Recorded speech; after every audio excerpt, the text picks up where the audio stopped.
Hello everyone and welcome to my channel. My name is Natoya and I'm here to help you start traveling the world. So in this video guys, we are going to talk about how to deal with and how to prepare for cultural shock and cultural fatigue. So I'm excited to do this video, and it's not such an exciting topic, but it's an important topic. Why? Because I feel like a lot of travel bloggers and travel vloggers are not talking about this. Mainly because I feel like it might be a kind of like embarrassing or subject that people don't want to talk about. Because when you're experiencing cultural shock and cultural fatigue, sometimes it might feel like you're not being appreciative of your situation, the fact that you're in this foreign country and you have this opportunity to experience traveling in this foreign country, and most people just can't afford it or just can't do it. They don't have time, many different circumstances, but usually it is money. So when you're experiencing these things, you sometimes feel guilty and don't express it. But guess what? Cultural shock and cultural fatigue, they're very, very normal. And actually you should probably expect to experience these things. So I don't want to get into it too much, like exactly what culture shock is, like the in-depth explanation of it. I'm going to keep it really, really simple. Basically, cultural shock is just feeling some kind of discomfort or anxiety when in a new culture, so a culture that is different from yours. This can be super duper simple and a light culture shock, like just feeling like annoyed and just frustrated and not really being able to understand why. Or this can be something severe, like having serious anxiety where you have to leave the country. Now, like I said, you will experience culture shock on some level. It is normal. You're going into a new environment. So just expect to experience culture shock. And cultural fatigue is just, it sounds just like what it is just feeling fatigue when in that new country. And the fatigue is just caused by the differences between your culture and the country you're visiting. But that's it. It's pretty simple. It's pretty straightforward. And I hope my definition helps. So guys, the whole point of me making this video and talking about cultural shock and cultural fatigue is so that you won't ruin your experience when abroad. At the very worst end of the spectrum is that you have such severe culture shock and fatigue and you just end your trip early and you go straight home. At the very best is that you're just not having a good time, you're not embracing the culture, and you're just going through the motions. You're going to the different tourist sites, you're eating the foods, and it's just like blah. Like, that's the best end of the spectrum. So guys, in this video I'm going to give you 10 tips to help you deal with both of these things so that you can have the best time possible. So this video is going to help you no matter the length of your trip and where you're going. If you're moving abroad, I lived in Japan for 2 years, and these tips that I'm about to tell you helped me. If you're going to visit a country for a month, I did that for many different countries. I've been to many countries for a month. Or if you're just taking a short-term trip, of course you guys know I've taken many different short-term trips to many different countries. So it doesn't matter where you're going and the length of your trip, these tips would help you. And this video is a part of my long-term traveler series. It's just a ton of videos to help you guys travel long-term and really experience a different culture long-term. That's my favorite thing to do. And of course, long-term doesn't have to be a year. It can just be a month or 3 months. So be sure to check out that playlist in the description below. So sorry guys for the super long introduction. I just wanted to get a lot of things on the table. So let's jump right in. So the tips that I'm about to give you, it's pretty much to help you not stress yourself out and ruin your time while abroad. So guys, let's start with the first tip. And this is like the #1 thing I want you guys not to do. Please do not romanticize the country and culture that you're visiting. The worst thing that you can do is have a kind of fantasy about the place that you're visiting and the people. Just know that no matter where you're going, they are just people. There's racist people, there's just rude, unfriendly people, and there's just nasty people in the world. And at the same time, there's really awesome people, there's really friendly, open people. There's just all kinds of people. So I noticed this a lot when I moved to Japan. A lot of the people that I was with in Japan, a lot of the teachers, they really romanticized living in Japan and Japanese people. For some reason, they had this idea that living in Japan was like this perfect utopia, and like Japanese people they're just like this perfect culture of people. Now I have to say, Japan is my favorite country, and I find Japanese people to be awesome, but they're just people, they're just humans. There's some nasty Japanese people and there's some awesome Japanese people, of course. So don't create this kind of fantasy of the country you're visiting and the people, because you will ultimately end up disappointing yourself. You will never meet those expectations of in any country that you visit. Guys, my next tip is to learn as much as you can, a lot about the country and culture that you're visiting. Even if you're going to a country that's similar to like the US, like Australia or England, do not just assume that you know everything and that you don't need to learn anything new. You need to learn the language. If they speak English, you need to learn the slangs.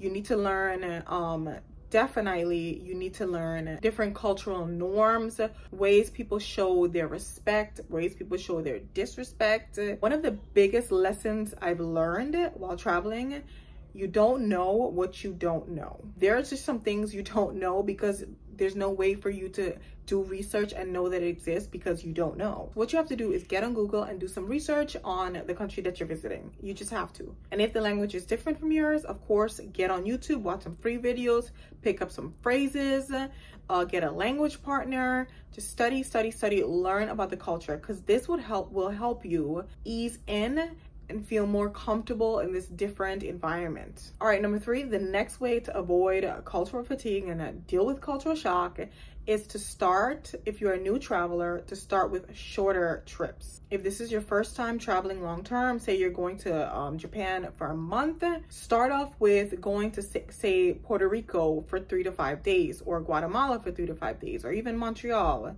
Start off with shorter trips, especially if you're coming from like a small town where everyone knows your name and you guys share the same cultures. Like say you're from a small town where everyone is straight American and you're just not around different cultures, then definitely start with going to a big city like New York or LA, because guess what, you will feel culture shock even if you're going to a different city in the United States. Or if you're from a big city, you can just go to Puerto Rico and just start experiencing being in a different culture for a longer period of time. Just like a muscle, you have to build that muscle of handling and dealing with and being around different cultures, especially when you're going to be completely immersed in that culture. My next tip for you guys is that when you're in that country, you need to either have a days off, depending how long your trip is.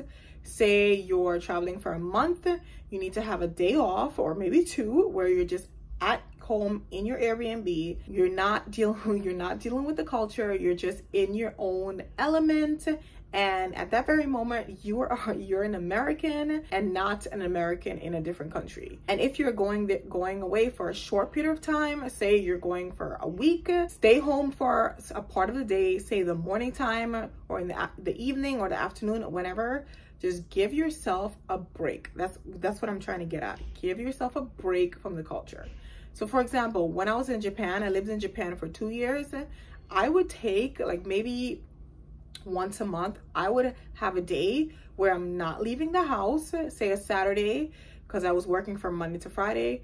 I would not leave the house. I would order pizza. I would watch movies. I would call my family, and I would feel like I'm back home in America. So that's what you want to do. You want to give yourself a break from the culture, because that is what causes cultural fatigue and what makes you want to just like drop everything and go home. My next tip for you is to get advice from other travelers, other foreigners that lived in that country, that's visiting that country.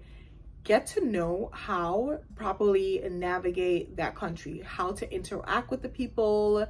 Just overall, just get some tips and tricks. Just learn from their lessons. They done all the dirty work for you. They know the right things to do, the wrong things to do, the best way to interact with people from that country. Just get the details and skip all the hard stuff and just learn the best way to navigate that country. So for example, when I was in Ghana, I learned that you needed to dress a certain way when walking around the country. You need to dress a certain way. You needed to address men a certain way, address women a certain way. And there was just some things that you had to do. And I just had to learn from other foreigners how to navigate Ghana as a foreigner. It's different for foreigners. So make sure you contact different foreigners that visited the country that you went to and to know the best ways to navigate the country. My next tip for you to avoid culture shock, culture fatigue, and not take a one-way ticket back home is to pack all the things that gives you comfort, that makes you feel safe, secure, and snuggly, and just not feel homesick. As a budget traveler and being a part of the budget traveling community, I find that there's kind of like a pressure for budget travelers. I don't know how these two connect. I guess I kind of do. But there's a pressure for other budget travelers to pack really light and be a minimalist and all that jazz. I think that's stupid. I think you should pack whatever you want to pack as long as you can carry it. Yes, you can save money by packing light and having a lighter bag. But if you don't want to, don't do it. Pack what you want. If you want to pack a 50-pound luggage, then pack it. But anyway, to get back to my point, pack the things that you need. For me, that is curry powder. I'm Guyanese and I need my curry, like I need it. So that makes me feel not homesick really, but just a kind of a fatigue and like discomfort. Like I want my favorite foods. So I make sure I pack curry powder everywhere and anywhere I go. My next tip, guys, is to make sure that you are on top of your emotional state and that you're feeling emotionally well, that you're doing well, because going to a different country, especially if you're traveling solo, is testing. And if you already are going through a lot emotionally, like you're dealing with whatever drama, dealing with culture shock and cultural fatigue can make it even that issue seem worse and just make you feel your emotional and mental state just like a disaster. So just make sure that you're doing well emotionally, because it's so unfair for yourself to have this opportunity to go to this country that you probably saved months for. Next, after emotional, like you're all together on the inside, make sure that you are liking how you look. Now, I know this sounds kind of silly. I realize that, and this is not, I feel like this is not a tip that many budget travelers talk about, but when you're looking like busted and when you're not dressing the way you want to because say you don't have enough money to buy clothes or whatever reason, whatever, you're just not looking your best and feeling your best, it really takes a toll on how you feel about yourself. And when you're not feeling good about yourself, it ruins your experience. So do whatever you need to do to make sure you have the right clothes and shoes and your hair is looking right. Again, I know this sounds so silly, but when you're in a new country, and especially when people are staring at you, you really second guess yourself. And if you're not liking the way you look, and then if there's people staring at you, and then sometimes people even they're whispering about you, it's just a really tough position to be in. Just make sure you're loving how you're looking and that you're confident about how you're looking. It doesn't matter what your style is, what do you want to wear, that does not matter. All that matters is that you feel good about your appearance. Next thing is, make sure that you have enough money. Make sure that you have enough money, that you're financially secure, you can afford your trip, that you have a savings, that you have a little emergency money. Because when you're in a new country and you're counting pennies, you're counting on your money, that is a stressor. That's stress. Worrying about money is stressful. So that when you're in this new country and you're dealing with this different culture, and on top of it, you're worrying about money, it is crazy, crazy stressful. Make sure you have your money together. My next and final tip, guys, is to connect with other travelers while in the country. So while you're there, connect with other travelers. There's nothing like forming a bond with another traveler, especially if you guys just bumped into each other and there's a good vibe. But nowadays you can just go to meetup groups. My favorite group is Girls Love Travel. You can meet people there. You can go on meetup.com. It depends on the country you're visiting. There's different forums. You could take a tour. There's many different ways to meet different travelers. But another way to deal with a culture that's different from yours is just to bond with people from home. So guys, I really hope this video helped. I know it was super duper long, but it's so important that you get rid of the stress, have a game plan to deal with the stress of cultural shock and cultural fatigue. I really hope this video helped. Be sure to like this video, hit the bell notification. I'll see you guys in the next video. Bye.